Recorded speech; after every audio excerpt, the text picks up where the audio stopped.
Você acha que a animação é coisa de criança? Pense de novo. Nos anos 60, houve uma onda de filmes de animação muito provocativos. Eles foram banidos, queimados e enterrados. Sátira política e imagens fortes. Violência crua, desafiaram a arte e assustaram censores. Não eram apenas desenhos, eram ameaças. Aqui estão 14 filmes de animação dos anos 60, que romperam todas as regras e pagaram caro. 1. 1001 Noites, Bela Dona da Tristeza, Osamu Tezuka e Eiichi Yamamoto deram ao mundo este filme erótico, psicodélico e épico, ainda apresentado como o primeiro da trilogia Anama. 1001 Noites fundiu mitologia árabe antiga com surrealismo muito intenso, jazz e imagens explícitas claramente mais fortes. Conta a história de Alden, um comerciante que se envolve com um gênio, reis e bruxas, em um reino de fantasia que lembra uma viagem. A animação em tinta a óleo. O público japonês ficou escandalizado. O conteúdo explícito, ousado sem desculpas, rompeu limites além do que o anime jamais ousou. Críticos o acusaram de corromper a juventude. Governo negou a distribuição em prefeituras e mercados hesitaram. Nações árabes o baniram de imediato, alegando blasfêmia. No entanto, por trás do erotismo, havia um comentário político. Yamamoto usou a liberdade do texto como metáfora de rebelião criativa em censura. Com o passar do tempo, o filme ganhou status de culto, mas em seu lançamento, quase não pôde ser exibido publicamente fora de alguns poucos salas de cinema em Tóquio. 2. A Pereira Mágica, 1968, Checoslováquia, dirigido por Jerry Hinka, mestre da animação de marionetes. A Pereira Mágica mesclou o folclore da Europa Oriental com crítica ao controle burocrático. O filme narra a história de um camponês pobre, cuja árvore milagrosa de peras ameaça autoridades locais gananciosas, com fantoches em stop motion. As imagens do filme eram belas, mas a política ficou clara demais. Autoridades e a Checoslováquia comunista baniram o filme após poucas sessões. A árvore que simbolizava a esperança e a autonomia foi vista como alegoria contra o poder estatal. Trinca foi repreendida. As bobinas do filme foram trancadas nos arquivos. O Oeste não o veria até décadas depois, quando bootlegs chegaram às retrospectivas da animação europeia. Embora censurada, a árvore de pera mágica tornou-se já lenda entre artistas. Prova que fantoches podem gerar revoluções. 3. As Aventuras do Príncipe Ahmed foram relançadas na década de 1960, no Reino Unido e nos Concaussua. Enquanto As Aventuras do Príncipe Ahmed foram originalmente lançadas em 1926, os anos 1960 viram uma tentativa de relançamento da obra-prima em silhueta de Lauder-Heiner. Mas este filme, belamente animado, o mais antigo longa-metragem de animação ainda existente, enfrentou censura inesperada durante a sensibilidade da era da Guerra Fria.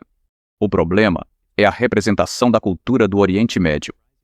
Com tensões no Oriente Médio e islamofobia no Ocidente, Reino Unido e EMOA, distribuidores acharam imagens inadequadas também.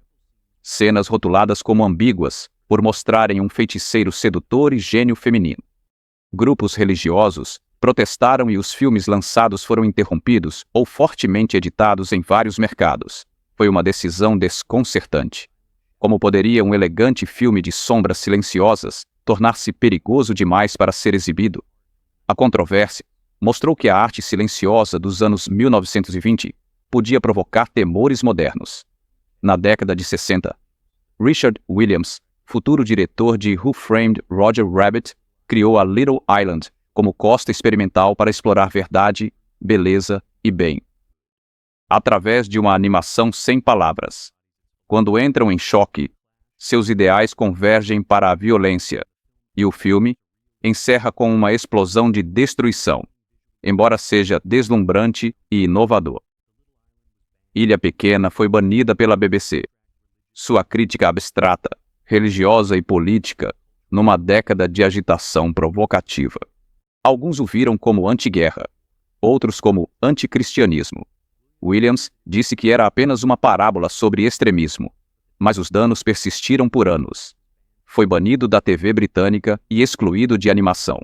Mais tarde, foi saudado como uma peça visionária de filosofia animada. 6. Sem Baraku, de 1961, no Japão, ocupa um lugar estranho na história da animação. Foi a primeira série de anime para adultos na TV, baseada em mangá de Keigo Kajima.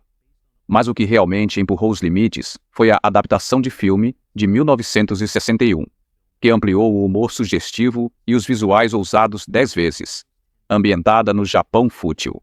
O filme girava em torno de vidas excêntricas e escapadas explícitas de aldeões, com monges lascivos, hosteiros sedutores e maridos ingênuos. O humor era direto, a animação bem ousada, e as implicações tão impossíveis de ignorar. Censores japoneses reprimiram com rigor, enquanto a manga era popular. A nudez e insinuação no filme animado causaram fúria moral. O filme foi considerado danoso ao senso público de decoro e foi retirado de muitos cinemas locais. Grupos conservadores pediram proibição total, após jornais publicarem editoriais contundentes condenando a animação. Um meio visto como infantil, ainda para contar histórias com temas adultos. A repercussão foi tão intensa que lançamentos domésticos futuros foram cancelados e ele desapareceu da circulação por décadas. Apenas nos últimos anos surgiram exemplares raros, levando historiadores de anime a reconhecer Senbaraku como um ousado precursor da animação adulta no Japão. Apesar de ter sido enterrado pela indignação, abriu as portas para o que mais tarde viria a se tornar o anime adulto mainstream, Speed Racer. Edição dos Tampos de 1967. A série Mako Gogogo, Japão, foi sucesso, repaginada para público americano como Speed Racer. Mas quando tentaram reunir episódios em um longa em 1967, as coisas deram errado. O filme foi dublado às pressas, reeditado e estreou nos cinemas de modo chamativo. Mas foi tirado dias depois, após críticas sobre violência em filme para crianças. Não era sangue nem violência gráfica, mas mortes sugeridas, acidentes de carro e comportamento vil, sombrio diante dos padrões americanos de animação familiar. Uma cena notória mostrou alguém se afogando na areia movediça, algo que censores disseram poder traumatizar crianças pequenas. Críticos o atacaram por sua inconsistência tonal, quando visuais coloridos de desenhos animados eram associados a apostas de vida ou morte e heróis morais ambíguos. Grupos de pais apresentaram queixas formais. Várias diretorias escolares o proibiram de participar dos programas de teatro. O lançamento no cinema foi efetivamente cancelado, e o filme tornou-se um artefato oculto, quase não mencionado, em mercadorias futuras de Speed Racer ou retrospectivas. Ironicamente, os próprios temas que lhe renderam censura, anti-heroísmo, consequência, ação intensa e tensão existencial, seriam celebrados no anime moderno. Até hoje, a versão teatral original dos Yuma Yunuas nunca foi relançada oficialmente. Ela permanece como uma relíquia de uma época em que o público americano simplesmente não estava pronto para aceitar animação que ousasse retratar o perigo. Duck Nine, o fabuloso Barão Munchausen, de 1962, na Tchecoslováquia, dirigido pelo visionário tcheco Karl Zaman. O fabuloso Barão Munchausen misturou imagens com atores reais com animação em stop motion, técnicas de recorte e visuais surrealistas, de modo a encantar os críticos, mas aterrorizou os censores. O filme acompanha o lendário Barão Munchausen enquanto ele viaja pelas batalhas da Lua, enfrenta monstros marinhos e engana exércitos otomanos, tudo retratado em um estilo lúdico e imaginativo, como nenhum outro visto até então. Mas por trás da fantasia complexa, havia um subtexto político bem elaborado em camadas. Zeman trouxe sátira afiada sobre guerra, colonialismo e patriotismo. O Munchausen, que esconde mentiras para escapar das consequências, foi visto como zombaria da propaganda estatal. Depois de algumas sessões em Praga, o filme foi censurado pelo Partido Comunista. Temiam que isso pudesse inspirar sentimento antigovernamental entre jovens que já questionavam a autoridade. O filme foi retirado dos cinemas fora de festivais. Críticos internacionais o aplaudiram, mas no bloco oriental, ver sem aprovação do Estado tornou-se quase impossível. Apesar disso, ganhou prêmios no exterior e influenciou cineastas como Terry Gilliam, que mais tarde criaria sua própria versão da Munchausen Legend. Ao relembrar, Barão Munchausen é bem celebrado como obra-prima, aquele que transformou a censura em mito involuntário. A banda fortaleceu bem mais sua lenda, consolidando-a como clássico underground de resistência artística. The Yellow Submarine, 1968. Bandas limitadas na Ásia e na América do Sul. Yellow Submarine. O filme animado dos Beatles psicodélicos foi um sucesso global, mas nem em todo lugar. Enquanto foi elogiado no CMA por seus visuais arrojados e temas anti-guerra, vários países da Ásia e da América do Sul o viam como ameaça aos valores tradicionais e à ordem nacional.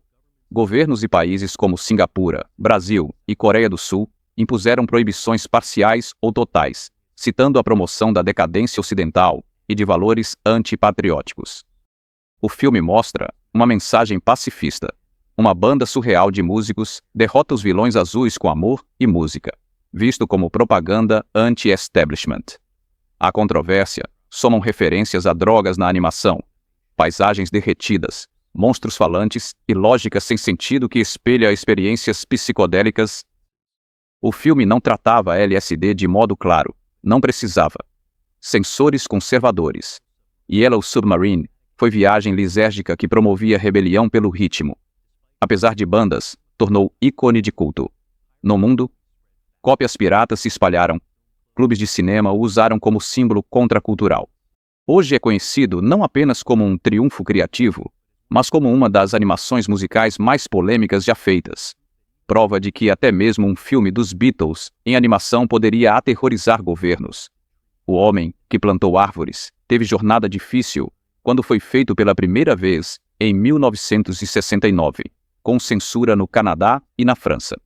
E, embora celebrado hoje, nasceu como ideia de animação inicial baseada no conto alegórico Cat, de Jean Giono, sobre um pastor que transforma um vale desolado em floresta. O filme de animação usou traços finos, cores suaves e narração para transmitir mensagem de paciência, restauração e esperança ambiental. Mas, no auge da expansão industrial e do pessimismo da Guerra Fria, filme simples foi perigoso. Emissoras francesas e canadenses temiam conotações ecológicas, rotulando a propaganda antiprogressista. Na França, redes recusaram exibir, alegando retratar simplicidade rural como superior ao urbanismo em geral. Executivos acusaram-no de promover ideias anárquicas, dizendo que o herói minava a necessidade de governo. Como resultado, o filme sumiu do circuito e o lançamento foi adiado até a década de 80. Ironicamente, a rebelião silenciosa, livre de violência ou imagens explícitas, foi demais para a época. Quando saiu, ganhou o Oscar de melhor curta de animação e, desde então, é uma das parábolas animadas mais influentes já feitas. Mas em 1969, foi o filme que ousou dizer que a natureza importa mais do que o poder. 12 Contos da Noite, 1968, França. Os primeiros experimentos de Michel Oslo, com animação de silhuetas, culminaram em Tales of the Night, uma série de curtas de fantasias folclóricas contadas por sombras estilizadas. As imagens elegantes e oníricas e a estrutura de conto de fadas pareciam inofensivas à superfície, mas o subtexto era mais audacioso do que o público esperava. Um conto retratou um reino em que a classe dominante devorava crianças pobres para manter a própria juventude. Outra apresentou uma protagonista feminina que desafiou o casamento arranjado, envenenando os conselheiros de seu pai. Embora essas narrativas viessem de lendas antigas, essas adaptações enfatizavam a luta de classes, o feminismo, a rebelião e valores anti-autoritários. A televisão estatal francesa não ficou impressionada após exibir a série apenas uma vez, e a retirou da circulação. Políticos acusaram-no de transformar folclore em ideologia. Líderes religiosos criticaram feitiçaria que inspirou o feminismo. Anos após, Tales of the Night recuperou exposição via festivais de cinema e círculos acadêmicos. Hoje, é venerado por abrir caminho para a história animada mais refinada e consciente. O que antes parecia sombras na parede era um espelho dos instintos sombrios da sociedade. 13. Rei Macaco, em Revolta no Céu, 1965, China. Esta adaptação animada do clássico romance chinês, Viagem ao Oeste, foi criada pelo Shanghai Animation Film Studio e tornou-se marco da animação chinesa. Segue o Rei Macaco Travesso, que se rebela contra o Imperador de Jade, em um ataque selvagem ao céu. Mas o público gostou. As autoridades maoístas não gostaram. O caos das animações e a ousadia do Rei Macaco frente à Ordem Celestial foram vistas como críticas veladas à autoridade. O filme terminou quando a China iniciou a Revolução Cultural, um tempo em que o subversivo era esmagado. O governo interrompeu exibições, chamando o filme de reacionário. Criadores enviados à reeducação. Bobinas foram confiscadas. Relatos dizem que cópias originais foram destruídas. Levaria décadas para que Alvoroço e Céu ressurgissem como tesouros nacionais na história. A animação hoje é estudada pela sua arte e por conotações políticas. Durante anos, a rebelião do Rei Macaco ficou invisível até que o país que o banira o reconquistou como ícone cultural. 14. Uma breve visão cinematográfica. A proibição de retransmissão no Reino Unido, de 1961. Originalmente criada em 1956 por Joan e Peter Foley. Uma visão curta foi retransmitida no início dos anos 1960, em uma época em que as ansiedades da Guerra Fria atingiam o auge. A curta animação retrata um objeto misterioso que atravessa o céu noturno, apenas para desencadear um apocalipse nuclear. As cidades desmoronam, as pessoas se dissolvem. O quadro final mostra nada além de cinzas e silêncio. Quando foi ao ar pela primeira vez no Reino Unido, chocou os espectadores. Em 1961, em meio a tensões nucleares, provocou pânico. Crianças que viram pela televisão ficaram traumatizadas. Jornais descreveram-no como o desenho animado mais aterrorizante já transmitido. Críticos pediram que fosse banido completamente. A BBC retirou o filme de vez, recusando-se a exibi-lo.